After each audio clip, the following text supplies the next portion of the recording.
शादी की पहली रात गुड़िया रात को घूंघट लिए हवेली के एक कमरे में परेशानी के आलम में सहमी बैठी याद कर रही थी जब चौधरी साहब यानी उसके ताया अब्बू उसका और उसकी छोटी बहन का हाथ मांगने आए थे। रिश्तों के सवाल पर उसके अब्बू बोले थे, नहीं भाई, तू बहुत अमीर है और मैं गरीब हूँ, अपनी बेटियों का रिश्ता तेरे दोनों बेटों से कैसे कर सकता हूँ, जबकि मेरे पास इज्जत के सिवा कुछ नहीं। कभी रूखी सूखी मिल गई तो खा ली, वरना हम रात को सब्र शुक्र करके सो जाते हैं। चौधरी साहब ने अपने छोटे भाई का हाथ पकड़ा और दोनों हाथों में लेकर बोला, ओए छोटे, क्या तुझे मुझ पर यकीन नहीं है? देख, मैं तेरा भाई हूँ और मैं चाहता हूँ हमारी रिश्तेदारी मजीद परवान चढ़े, और वैसे भी मेरी कोई बेटी नहीं थी, इसलिए मैंने हमेशा तेरी बेटियों को अपनी बेटियां समझा है। तू क्यों नहीं समझता? मुझे इनसे प्यारी और तहजीब याफ्ता बेटियां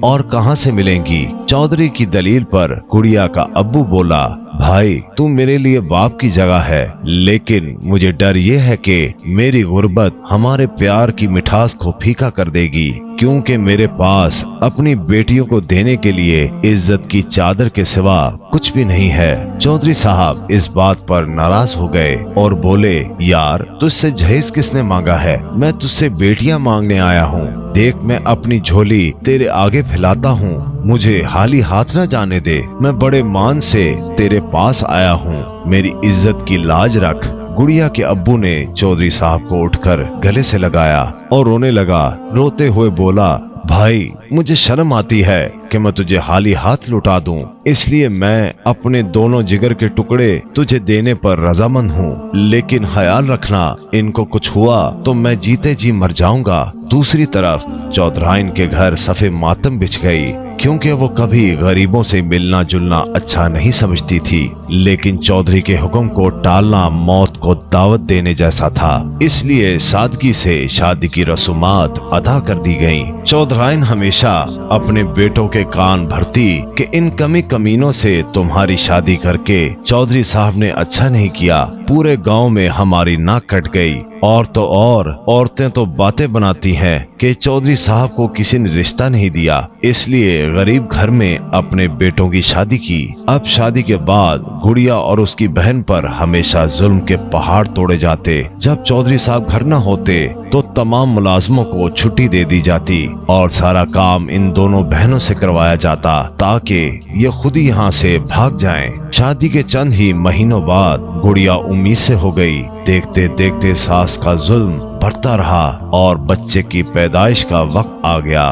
गुड़िया रात को बहुत ज्यादा तकलीफ में थी और चिल्ला रही थी, माँ, मुझे अस्पताल ले चलो, ये दर्द मुझे मार डालेगा, मुझसे ये तकलीफ बर्दाश्त नहीं होती। चौधराइन रोबदार आवाज में बोली, खबरदार, मुझे माँ बोला, जुबान खींच लूंगी हल्क से, कल मुही कहेंगी। फिर एकदम से चौधराइन की जहन में एक ख्याल आया। उसने अपने बड़े बेटे को बुलाया और बोली, इसकी चारपाई उठाकर जानवरों के चारे वाले कमरे में डाल दो और बाहर से दरवाजा बंद कर दो, सुबह तक खुद ही मर जाएगी, क्योंकि इसका ये पहला बच्चा होने को है। अगर कोई इसकी मदद नहीं करेगा तो ये ज्यादा देर तकलीफ बर्दाश्त नहीं कर पाएगी, खुद ही मर जाएगी और हमारी जान भी छूट जाएगी। चौधराइन के हुक्म पर चौधरी के बड़े बेटे ने अपनी बीवी की चारपाई उठाकर चारे वाले कमरे में बिछा दी और बाहर से ताला लगा दिया। जून की गर्म तरीन रात में चारे से निकलने वाली गर्मी की वजह से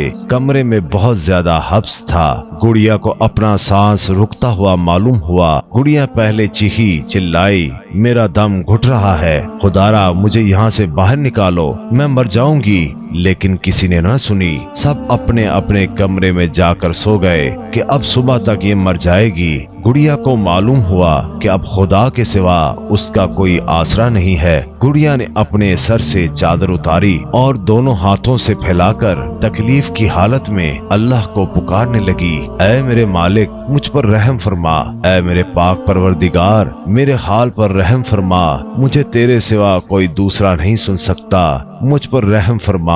आहिस्ता आहिस्ता गुड़िया की आवाज धीमी होती चली गई। तहज्जुद के वक्त बिल्कुल खामोशी छा गई। तब जाकर नौकरानी ने चौधराइन को बताया कि अब कमरे से कोई आवाज नहीं आ रही। चौधराइन खुशी से बोली, इसका मतलब वो सच में मर गई। चलो अब तुम भी आराम से सो जाओ, सुबह को दरवाजा खोलेंगे ताकि किसी को शक न हो। सुबह को चौधराइन अपने बेटे को साथ लेकर चारे वाले कमरे में गई ताकि गुड़िया की लाश को बाहर निकाल सके। जब गुड़िया के शौहर ने कमरे का दरवाजा खोला तो सब देखकर हैरान रह गए कि हम तो समझते थे ये मर जाएगी, लेकिन गुड़िया तो अपने बेटे को दूध पिला रही थी।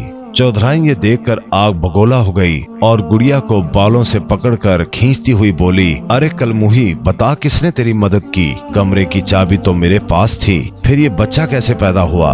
बता, इसके पेट का नारो किसने काटा? बताती क्यों नहीं? इसको साफ किसने किया? चौधराइन के सवाल पर गुड़िया मुस्कुराती हुई बोली, ये मेरा और अल्लाह का मामला है, बेशक वो बहुत ही रहम करने वाला है। गुड़िया के जवाब पर गुड़िया का शौहर एकदम से आगे बढ़ा और चौधराइन को गुड़िया से परे धक्का देता हुआ बोला, माँ खबरदार। अब गुड़िया को हाथ लगाया, क्या तुझे अब भी समझ नहीं आती कि ये मौजज़ा है? अब तू भी अल्लाह से डर और माफी मांग। ये कहते हुए उसने गुड़िया के सामने हाथ जोड़ लिए और कहता, अल्लाह के वास्ते मुझे माफ कर दे। गुड़िया उसके हाथ पकड़ते हुए बोली, जा, तुझे अल्लाह के लिए माफ किया।